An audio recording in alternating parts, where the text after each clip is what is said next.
प्रीति की मम्मी बहुत देर से परेशान थी और प्रीति के मोबाइल पर लगातार टेक्स्ट मैसेज भी लिख रही थी। अरे ये प्रीति मैसेज क्यों नहीं पढ़ रही है? पता नहीं। ठीक हो, बस मुझे तो चिंता हो रही है। क्या हुआ? तुम इतनी परेशान क्यों हो? प्रीति अपनी कान की मशीन घर पर ही भूल गई है। और भूल कैसे गई? अरे उसने चार्जिंग पर लगाई थी, उसकी बैटरी चार्ज नहीं थी, बस यही गलती हो गई, वो उठाना भूल गई। जिस बात का डर था वही हुआ। प्रीति परेशान थी, उसे रोड पर ट्रैफिक सुनाई नहीं दे रहा था। तभी एक कार लगातार हॉर्न दे रही थी। प्रीति के चोट लगते लगते बची और गाड़ी में बैठा लड़का गुस्से में प्रीति के पास आया। अरे सुनाई नहीं देता क्या? बहरी हो? कितनी देर से हॉर्न बजा रहा हूँ। अभी गाड़ी से चोट लग जाती तो सारा इल्जाम मेरे ऊपर लगा देती। मैं अच्छी तरह से जानता हूँ तुम जैसे लोगों को। अरे सुनाई नहीं दे रहा क्या? अभी भी चिल्ला रहा हूँ। सॉरी, आपने कुछ कहा? मैं सुन नहीं सकती हूँ, मैं बहरी हूँ, इसलिए आपकी बात को समझ नहीं पाई। प्रीति की बात को सुनकर लड़का बहुत शर्मिंदा होता है, क्योंकि कुछ देर पहले ही उसने प्रीति को अनजाने में बहरी कह दिया था। पर प्रीति तो सचमुच में बहरी लड़की थी। प्रीति बचपन से ही कम सुनती थी और बड़े होते होते वो बिल्कुल बहरी हो गई, इसलिए वो कान की मशीन का इस्तेमाल करती थी। प्रीति अपनी मम्मी का मैसेज पढ़ लेती है और उन्हें फोन मिलाती है और अपने ठीक होने के बारे में बताती है। लड़का इशारे से प्रीति को सॉरी कहता है और सामने रेस्टोरेंट में एक कप कॉफी के लिए कहता है। प्रीति को अपनी लाइफ में अपने माता पिता के बाद अनिल नाम का वो ऐसा लड़का मिला था जो उसके बहरेपन का मजाक न उड़ाकर बल्कि प्रीति की रिस्पेक्ट करता था। धीरे धीरे प्रीति और अनिल दोस्त बन गए और एक दिन, तेरा दिमाग खराब हो गया है, तू बहरी लड़की से शादी करना चाहता है? मैं अपने घर में बहरी बहू नहीं लाऊंगी। भगवान ना करे, अगर मुझमें भी ऐसी कोई कमी होती, मैं बहरा होता और कोई लड़की मेरे से शादी करने के लिए हाँ नहीं कहती तो तुम क्या करती? अनिल प्रीति से प्यार करने लगा था, इसलिए अपनी माँ को समझा बुझा कर वो प्रीति से शादी कर लेता है। शादी के बाद जब मुंह दिखाई में प्रीति ने कान की मशीन लगा रखी थी तो मोहल्ले की औरतें बातें बनाने लगी। अरे सुजाता जी की बहू तो बहरी है, वो देखो कान में सुनने वाली मशीन लगा रखी है। इन्हें अपने अनिल के लिए बहरी लड़की ही मिली थी। इनके अनिल में कोई नुक्स था क्या जो नुक्स वाली लड़की ढूंढ ली? धीरे बोलो, सुजाता जी इधर ही आ रही हैं। हम कौन सा डर रहे हैं, हम भी तो सही बोल रहे हैं। क्यों सुजाता बहन, तुम्हारी बहू सुनती नहीं है क्या? इसके कानों में तो मशीन दिखाई दे रही है। ऐसी भी क्या जल्दी थी जो अपने अनिल के लिए तुम बहरी बहू ढूंढ लाई? क्या करूं बहन जी, हमारी किस्मत ही फूटी थी। पता नहीं मेरे बेटे के ऊपर इसने क्या काला जादू कर दिया। मेरा बेटा इसकी तरफ खींचा ही चला गया। अब बच्चों की जिद के आगे तो माँ बाप को झुकना ही पड़ता है। बाकी तो राम ही जाने कि हमारे घर का अब क्या होने वाला है। सबकी बातें सुनकर प्रीति की आंखों में आंसू आ जाते हैं और वो चुपचाप अपने कमरे में चली जाती है और रोने लगती है। प्रीति अनिल से इस बारे में कुछ भी नहीं कहती। प्रीति अक्सर ध्यान रखती थी कि वो अपनी कान की मशीन हमेशा लगा कर रखे ताकि घर में किसी को भी कोई परेशानी ना हो। एक दिन प्रीति की ननद, जिसकी दूसरे शहर में शादी हुई थी, वो रहने आई हुई थी। मम्मी, आपको पता है मेरे ससुराल में मेरी कितनी बदनामी हुई है? मेरी सास तो ये ताना दे रही थी कि अनिल भैया ने आखिर एक बहरी लड़की को ही अपनी पत्नी क्यों चुना, और वो तो ये भी कह रही थी कि कहीं आगे चलकर भैया के बच्चे भी बहरे पैदा। नीलिमा, तुम पीठ पीछे अपनी भाभी की बुराई कैसे कर सकती हो? मुझे तुमसे ये उम्मीद नहीं थी। तुम मेरी सगी बहन होकर जब अपने ही गलत बोलेंगे तो बाहर वालों से कैसी उम्मीद रखेंगे? प्रीति किसी को भी कुछ नहीं कहती है। वो बेचारी तो इसी कोशिश में लगी रहती है कि किसी तरह से आप सबको खुश रखे। उसने ही मुझे भेजा था तुम्हें ये बताने के लिए कि शाम को मॉल घूमने के लिए चलेंगे। तुम जब से आई हो तब से तुम कहीं भी घूमी नहीं हो, इसलिए तैयार हो जाओ। माँ और तुम दोनों हमारे साथ मॉल चल रहे हो। प्रीति की ननद तैयार होकर सीढ़ियों से उतर रही थी। अचानक उसका पैर फिसला और वो सीढ़ियों से गिर गई। इस वजह से प्रीति की ननद के पैर में फ्रैक्चर हो गया और डॉक्टरों ने उसे बेड रेस्ट के लिए बोल दिया। देखो नीलिमा बहू, ससुराल में तो मैं अकेले करने वाली हूँ। तुम अपनी माँ के घर ही रहो, यही तुम्हें आराम मिल जाएगा। वहाँ तुम्हारी देखभाल कौन करेगा? क्योंकि तुम्हारे पैर की हड्डी टूटी है तो ठीक होने में 2-3 महीने तो तुम्हें आराम से लगेंगे। अपनी सास की बातों को सुनकर नीलिमा का मन उदास हो गया। उसे उस वक्त प्यार की जरूरत थी, अपनों की जरूरत थी, पर उसकी सास ने तो मुंह बना लिया। प्रीति ध्यान से अपनी कान की मशीन को ठीक करके उन दोनों की बातों को सुन रही थी। तभी वो बोली, आंटी जी आप चिंता मत करो, नीलिमा दीदी जब तक बिल्कुल ठीक नहीं हो जाती उन्हें कहीं भी जाने की जरूरत नहीं है। मैं उनका पूरा ख्याल रखूंगी। अपनी भाभी की बातें सुनकर नीलिमा बहुत शर्मिंदा थी, क्योंकि वो प्रीति का कितना अपमान कर रही थी। पर आज जब उसकी सास ने उसकी देखभाल करने से मना कर दिया, तो उसकी अपनी भाभी प्रीति ही काम आई। प्रीति ने नीलिमा की बहुत सेवा की। कभी कभी प्रीति के कानों में मशीन नहीं लगी होती थी, तो नीलिमा उसे इशारे से समझाती थी।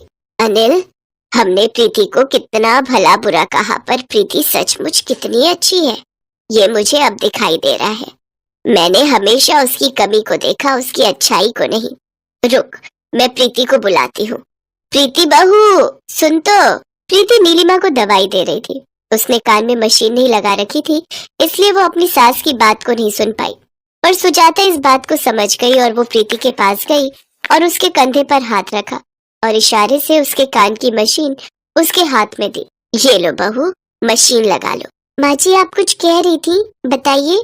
मैं बोल रही थी कि मेरी बहू लाखों में एक है। इतना सुनते ही प्रीति की आंखों में खुशी के आंसू आ गए और वो अपनी सासू माँ के गले लग गई।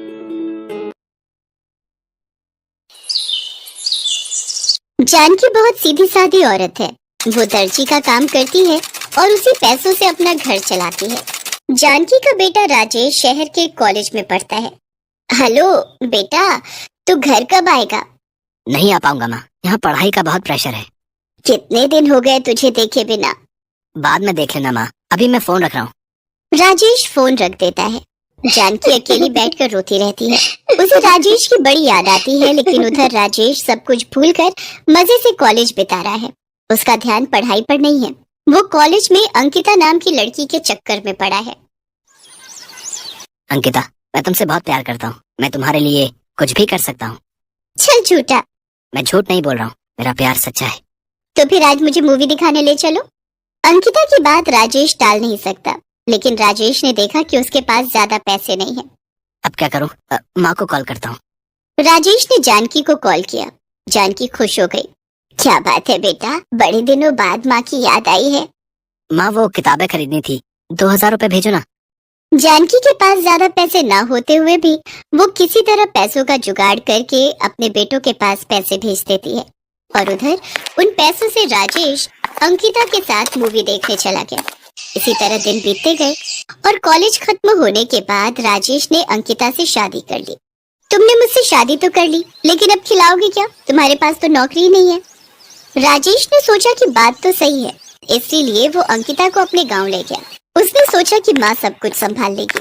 अंकिता को देखकर जानकी चौंक तो गई, लेकिन कुछ कह नहीं पाई। बहुत दिनों बाद मेरा बेटा घर लौटा है, मेरे लिए यही बहुत है। लेकिन अंकिता जानकी को पसंद नहीं आई। वो शहर की मॉडर्न लड़की है, छोटे कपड़े पहनकर आई है, ऊपर से उसके हाव भाव भी सही नहीं है। राजेश, इस छोटे से गांव में छोटे से घर में हम रहेंगे क्या? हाँ बेबी, घर छोटा है तो क्या हुआ, मेरा दिल तो बहुत बड़ा है। राजेश, तुम भी ना। लेकिन तभी जानकी ने कहा, पर बेटा कमरा तो एक ही है, उसमें कैसे? हाँ तो क्या, आप बाहर सो जाना, हम कमरे के अंदर सोएंगे। हाँ माँ, आप अपने बेटे के लिए इतना नहीं कर सकती हो क्या? जानकी ने कुछ नहीं कहा। वो रात को घर के बाहर आंगन में सो गई। रात भर मच्छर के काटने से उसे नींद नहीं आई, लेकिन उसने अपने बेटे से कुछ भी नहीं कहा। अगले ही दिन अंकिता ने जानकी के पास आकर कहा, मम्मी, मेरे पास पहनने के लिए कपड़े नहीं है, मुझे कुछ कपड़े बना कर देना। ठीक है बहू, मैं बना कर देती हूँ।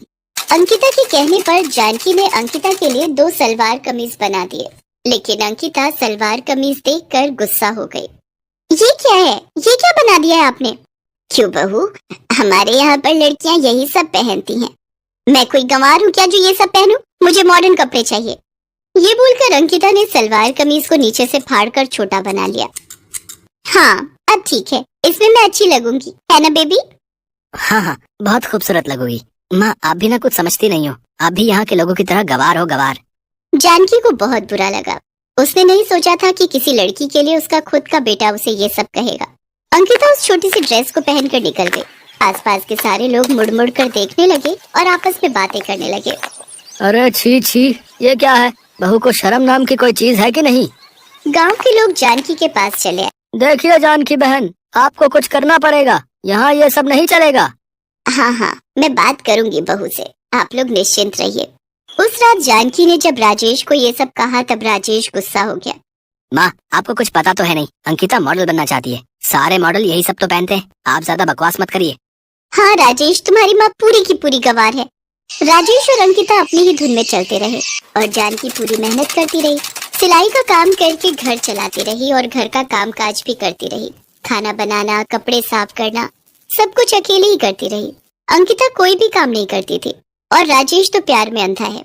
सबसे बुरी बात तो ये है कि जानकी को घर के बाहर सोना पड़ता है, खुले आसमान के नीचे। एक दिन जानकी ऐसे ही खुले आसमान के नीचे सो रही थी और तभी अचानक से बारिश आ गई। अरे बाप रे, बारिश आ गई, अब क्या होगा, मैं तो भीग जाऊंगी। जानकी भीगने लगी और घर के अंदर घुसने के लिए उसने अपने बेटे को पुकारा। बेटा, बेटा, दरवाजा खोल बेटा, मुझे अंदर जाना है। लेकिन घर के अंदर से कोई उत्तर नहीं आया। आज मौसम कितना अच्छा है ना। हाँ, मुझे ऐसा मौसम बहुत अच्छा लगता है। यहाँ दोनों मौसम की तारीफ करने में लगे रहे और वहाँ पूरी रात जानकी बाहर भीगती रही और अगले ही दिन सुबह उसे बुखार आ गया। बेटा, मुझे बुखार आ गया है बेटा, आज मैं काम नहीं कर पाऊंगी। तो फिर काम कौन करेगा? मैं नहीं कर सकती। राजेश ने कुछ नहीं कहा और दोनों ने घर से पैसा लिया और बाहर होटल में जाकर खाना खाकर आ गए। लेकिन जानकी भूखी पड़ी रही और आंसू बहाती रही। भगवान, ये क्या हो रहा है भगवान? क्या यही देखने के लिए मैं जिंदा हूँ? अगले ही दिन राजेश नींद से उठा और देखा अंकिता गायब है। अरे अंकिता कहाँ गई? अंकिता, अंकिता! माँ, आपने अंकिता को देखा क्या? नहीं तो, मैंने नहीं देखा। राजेश अंकिता को लगातार कॉल करता रहा लेकिन अंकिता ने फोन नहीं उठाया। राजेश तभी शहर चला गया अंकिता को ढूंढने। इधर उधर ढूंढते हुए राजेश अंकिता के पास पहुंचा तो देखा अंकिता किसी और लड़के के साथ है। ये क्या अंकिता, तुम मेरी बीवी होकर यहाँ दूसरे लड़के के साथ क्या कर रही हो? ये सुनकर अंकिता हंस पड़ी। बेबी, मैं तो इतने दिनों से नाटक कर रही थी। इससे मिलो, इसका नाम राहुल है, मैं इसी से प्यार करती हूँ। मैं तो बस तुम्हारे साथ मजाक कर रही थी क्योंकि मेरे पास रहने के लिए घर नहीं था। अब राहुल चलाया है, मैं राहुल के साथ ही रहूंगी और ये मुझे मॉडल बनने में भी मदद करेगा। तुम्हारे पास तो कुछ भी नहीं है, गांव के गंवार हो तुम लोग, जाओ भागो यहाँ से। अंकिता ने राजेश को भगा दिया। राजेश दुखी होकर इधर उधर भटकता रहा। अब मैं क्या करूँ? मैंने जिस पर इतना भरोसा किया उसी ने मुझे धोखा दे दिया। अब मेरा कौन है इस दुनिया में? माँ, मेरी माँ मुझे नहीं ठुकराएगी। ये सोचकर राजेश तुरंत गांव चला गया लेकिन वहाँ जाकर उसने देखा कि उसकी माँ की मृत्यु हो गई है। आओ बेटा राजेश, आओ। जब अपनी बीवी के पीछे दुम हिला रहे थे तब तुम्हारी माँ बुखार के कारण तड़पते हुए चल बसी। राजेश अपनी माँ को पकड़कर रो पड़ा। माँ, मुझसे गलती हो गई है माँ, लौटाओ, लौटाओ माँ। लेकिन अब कुछ नहीं हो सकता। जानकी का अंतिम संस्कार किया गया और राजेश अकेला घर पर रहने लगा। उस तरफ अंकिता उसकी जिंदगी के पहले फैशन शो में जाते हुए एक गाड़ी से टकराकर गिर पड़ी और उसकी एक टांग टूट गई। उसकी एक टांग काटनी पड़ी। उसका मॉडल बनने का सपना अधूरा रह गया। राहुल भी उसे छोड़कर चला गया। इस तरह जिंदगी ने उसे